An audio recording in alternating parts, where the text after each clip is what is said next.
So these sexy beasts here are the Swiss pikemen, some of the finest and most feared mercenaries to grace the battlefield in the late Middle Ages. Originating in, of course, Switzerland, these soldiers carried spears that reached up to 20 foot in length called pikes, and they steamrolled forward in a phalanx formation as shown here at the top, and they crushed any infantry in their way and scared off any horses that dared come near their pointy sticks. Their ascendancy to greatness began in the 1300s when Switzerland split off from the Holy Roman Empire, and the Duke of Austria, Leopold I, wasn't too happy about this, so he sent an army to Switzerland to crush them and force them to return to the empire. The Battle of Morgarten ensued in 1315, and the Swiss, despite being outnumbered and armed, they found an unarmoured man with a 2-foot-long pole called a halberd could easily hack an armoured man-at-arms to pieces. A bunch of farmers charged down the hill in phalanx formation and brutally massacred a well-trained and armoured medieval army, and it was the tactical discipline and cohesion of the phalanx that made up for the pike's lack of defensive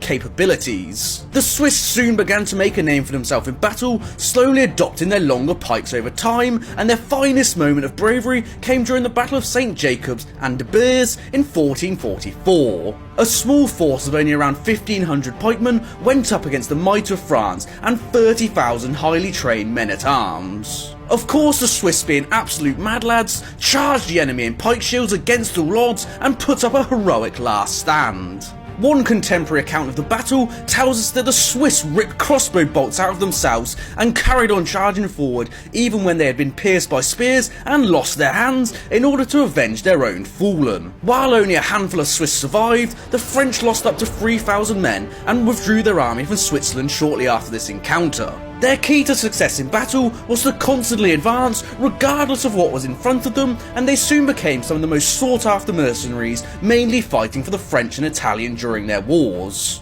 The pikemen's advance was supported by men with two-handed swords called Zweihanders, as well as bows and crossbows, and they could easily be hired as mercenaries by just contacting the local Swiss government, which made the prospect of them even more attractive. However, when this silly little thing called gunpowder became increasingly popular in the 16th century, the Swiss pikemen saw a great decline as their charging phalanx formation was now no match for a cannonball. So these sexy beasts here are the Spanish Tercios, some of the most magnificent and feared soldiers to grace the early modern battlefield. As warfare began to evolve in the 15th century with advancements in gunpowder and decline in heavy cavalry, generals now had the problem of finding the best way to organise their new army compositions of foot soldiers and firepower. The Tercios' dominance arose from the Spanish military restructuring by this chap here, Gonzalo Cordoba, or El Gran Capitan, who after fighting in the Italian wars of 1495 made changes to Spanish military based on the lessons he had learnt.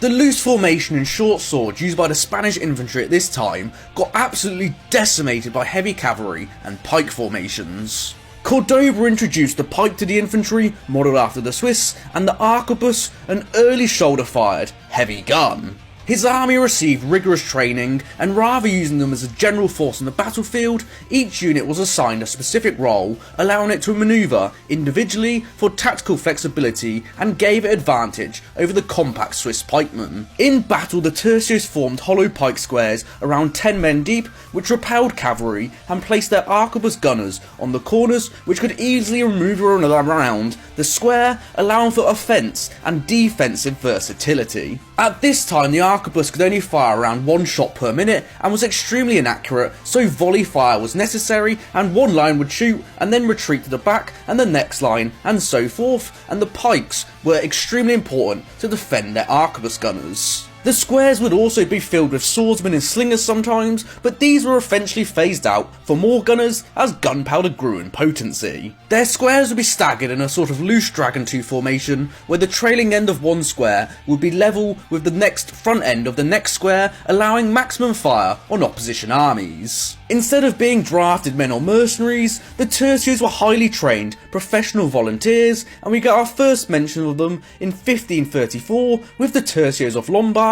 named after their location origins. The origin of the name Tercio, meaning a third in Spanish, is not 100% clear of why it's been used, with some believing it's named after a Spanish Roman legion called Tercia, or the fact that the infantry was split into 3 parts of pikemen, swordsmen and gunners. Tercios evolved to meet the new challenges they faced on the battlefield and won some major battles, before in 1704 they were just transformed into regular line infantry after gunpowder improved, so artillery and guns became dominant. So these sexy beasts here are the Winged Hussars, a Polish heavy cavalry unit that are some of the most devastating and fearsome soldiers to grace the Renaissance battlefield. We get our first mention of the Hussars in Polish texts around the year 1500, but at this time they were only light cavalry from exiled Serbian warriors. It wasn't until 1576, when Hungarian Stephen Báthory became king of Poland, he brought over Hungarian practices to Poland and made them into the heavy cavalry that terrorised the battlefield.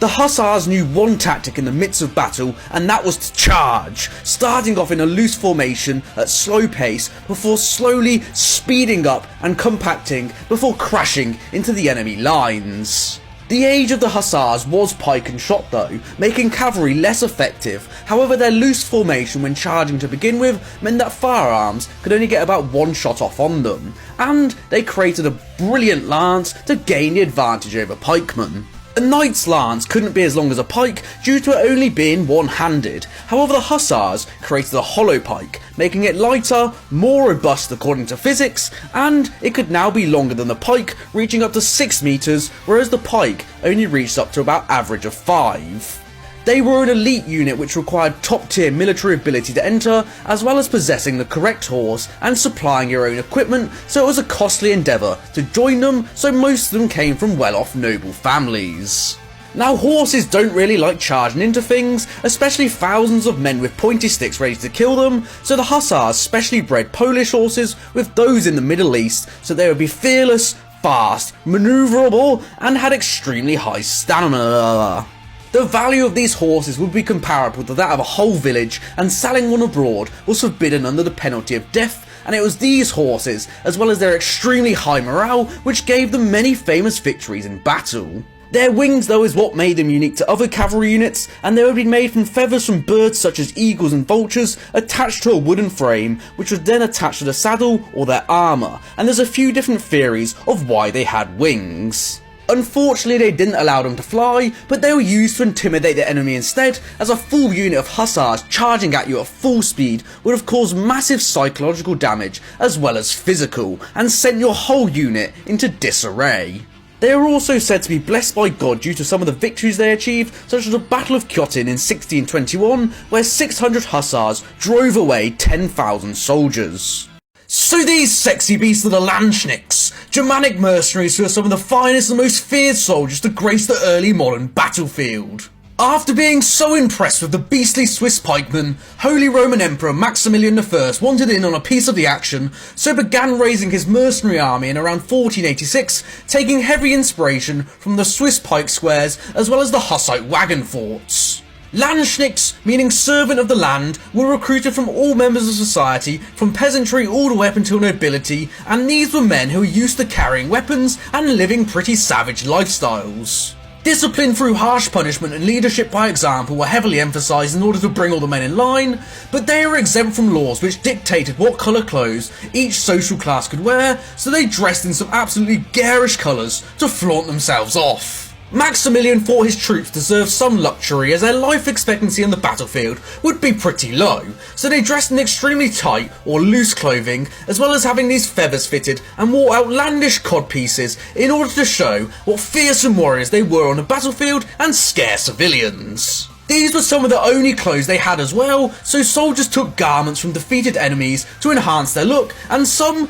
didn't bother at all to go for the extremely battle-hardened look to intimidate enemy soldiers even further. Into battle they carried magnificent pikes, halberds, two-handed swords called Zweihanders, and were supplemented with range units carrying arquebusiers, an early form of a gun, and the focus on firearms instead of crossbows differentiated them from the Swiss pikemen. On the battlefield, the Landsknechts fought in pike squares, around 50 men deep, supported on the flanks by their gunners, halberdiers and swordsmen, in a formation known as the Eagle or the Hedgehog, and once on the offence, it was a fearsome sight. Experienced and well-equipped soldiers who fought in the front lines received the title of Doppelsoldniers, meaning double pay soldier, because they received double the pay of the other soldiers for risking their life when leading the charge. As well as the Pike Square, a tactic called Forlorn Hope was employed, where a thin line of halberdiers and swordsmen would charge into the enemy lines first in an attempt to break them before the Pike Squares come in and crush them in the chaos. These men would be made up of volunteers who were looking for glory in battle or redemption for their sins, and because it was pretty much a suicide mission charging in like this, they fought under a red banner. The Landsknechts earned a reputation for being absolutely savage on the battlefield